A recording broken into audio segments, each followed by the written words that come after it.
I just realized I have nobody to call today. Welcome back for another episode of the Beach Boys' Greatest Hits Retrospective. Last time we talked about their mid-'80s work. We looked at the success of the Getcha Back single and the compilations Made in USA and the Sunkissed tie-in for the group's 25th anniversary. That helped establish the fact that Beach Boys would be relevant in the 80s, but their big 80s resurgence would come with one particular song. You probably know it, you might even love it. That would be a song about a little place called Kokomo. And Kokomo went all the way to #1 in 1988 and brought the Beach Boys back into the limelight as major stars and hitmakers. This album's still cruising, despite having not been in print for many years now, and it can be difficult to find on vinyl, CD not so much, or cassette. But despite that, this actually remains one of their best-selling studio albums. So there you go.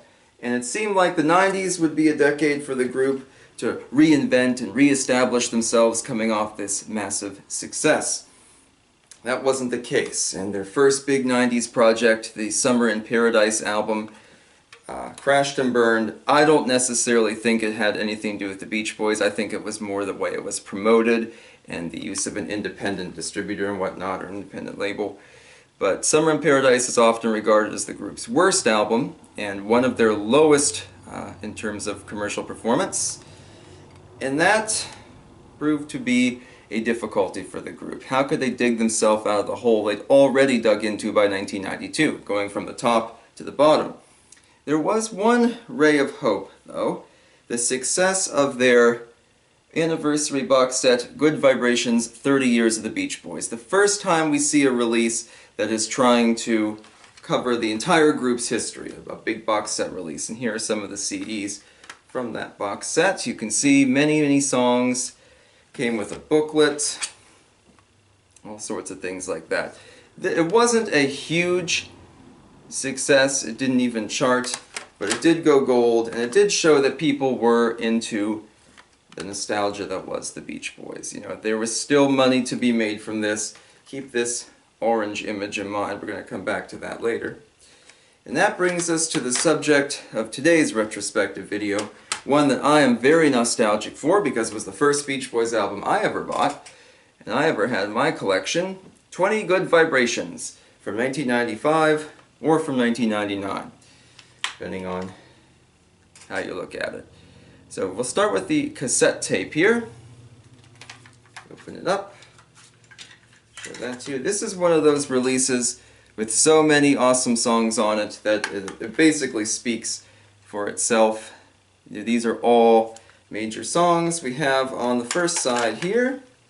I'll read them off in case you can't see it on the clear tape. Surfin' Safari, Surfin' USA, Surfer Girl, Little Deuce Coupe, Be True to Your School, Fun Fun Fun, I Get Around, Shut Down, Dance Dance Dance, and Do You Want to Dance? You flip that cassette over for side 2.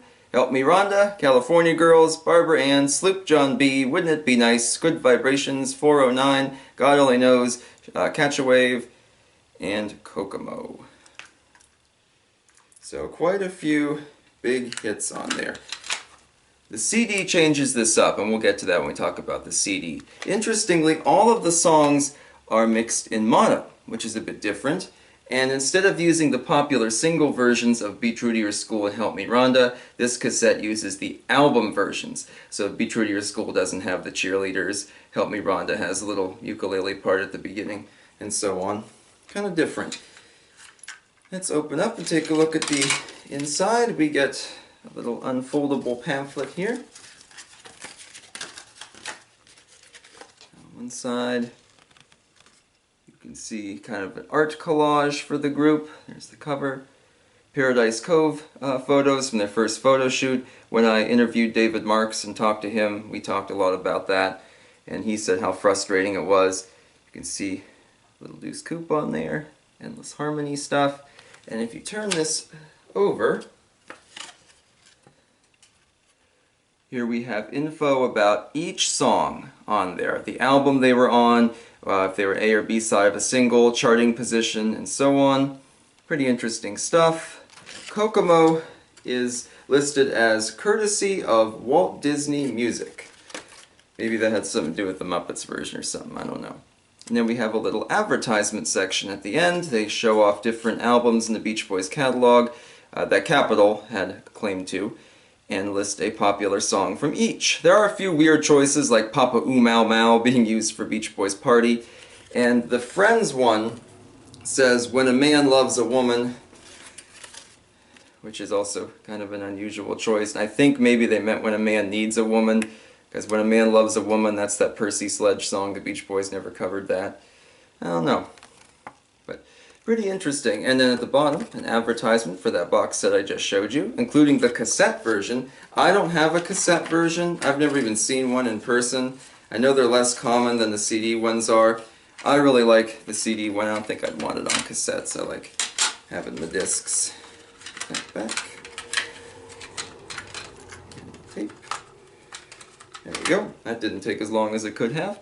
Pretty neat cassette release for 1995, and it was a decent success. Really the first greatest hits package to use Kokomo. The first major one. There was one from 1990 that never caught on, 50 complete hits, but we have kind of bridging that gap. You know, Kokomo gets a lot of garbage today, but it was the song that made my generation Beach Boys fans. It was, you know, the hottest thing even into the 90s when it came to talking about the group. So the cassette's pretty interesting. We got some cool kind of comprehensive insight into the group. But then we have the CD, and this was the first Beach Boys album that I ever bought. Pretty neat stuff there. There's the disc for you. Back, this was marked down 50% off because the case is all scratched up. It's a big scratch on the front, a little bit on the back.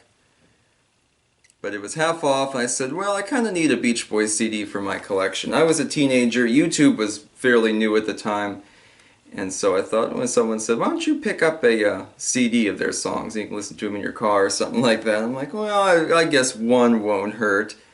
Yeah, so much for that one now. But anyway, I listened to this to death, and I, of course, will always rank it amongst my favorite releases. So we have a book here. I guess I shouldn't say a book, though, because like the cassette, we get the pull-out. So we'll go this side first. Same kind of photo ideas. There's the orange, taken from the CD case I showed you a little bit ago. And yeah, I think it's the only image on this one. The sequels will use imagery from that as well. Get some cool photos there, including a later one from the later 60s, which is nice. A little bit more elaborate. Show you guys some more of those photos and things. And then this section in here, just like on the cassette, there's a separate bar just for like the production credits. Again, we're sticking with mono. And then Brad Elliott writes a very nice selection of liner notes. Now they're more a history of the group and a quick look at each of the songs on here, just like a couple sentences for each one. Nothing big. It's like some of the booklets we talked about for the 25th anniversary. There's really nothing here that's going to blow your mind, but Brad Elliott does give them a nice write-up. And at the bottom it advertises Volume 2, which we'll talk about at the end. Pretty cool. And then we have here a nicer version of the listing of where the songs can be found in their albums and how they charted on release and so on. The cassette one cut a few things off, like Help Me Rhonda's missing a part, and it kind of lumps things together. This is much more spaced out. They have more room to work with. And then at the end here we talk about all selections produced by Brian Wilson. Kokomo is stereo, everything else is mono. Pretty cool.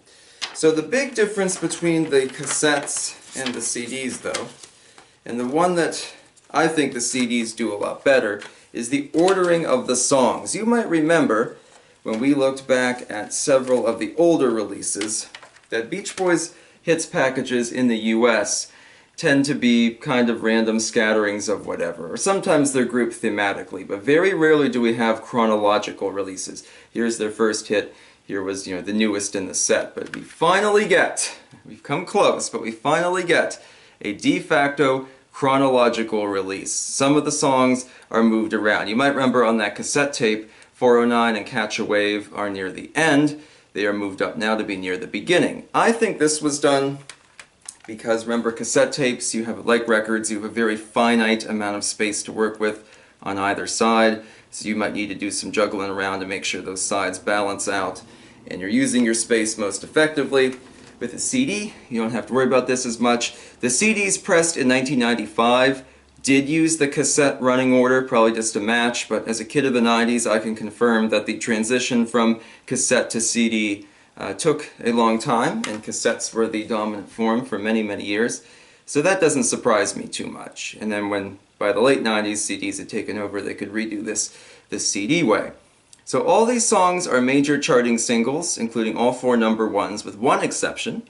That's Catch a Wave. Catch a Wave is even acknowledged in the liner notes as being an album cut. And Catch a Wave is a very unusual song in that it basically became a greatest hit by being randomly placed on greatest hits collections. We saw it on Best of the Beach Boys, again on Endless Summer, and it joined the live set in the 70s, and now it's a classic. But if it hadn't been on those earlier hits packages, which I think it was just there to compete with Jan and Dean's Sidewalk Surfin', I talk more about that in the first episode of this series, but I think had it not been there, we wouldn't have seen it here. It's nice they put an album cut on here too, just to kind of balance it out, be something a bit different.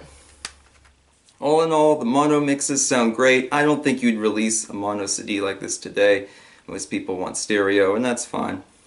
But, you know, all told, for my first introduction to the Beach Boys, or first major introduction to the group, you could do a lot worse than this set. And it remains a firm favorite of mine, and a great way to get a lot of the major 60s hits, plus Kokomo, very quickly and very effectively.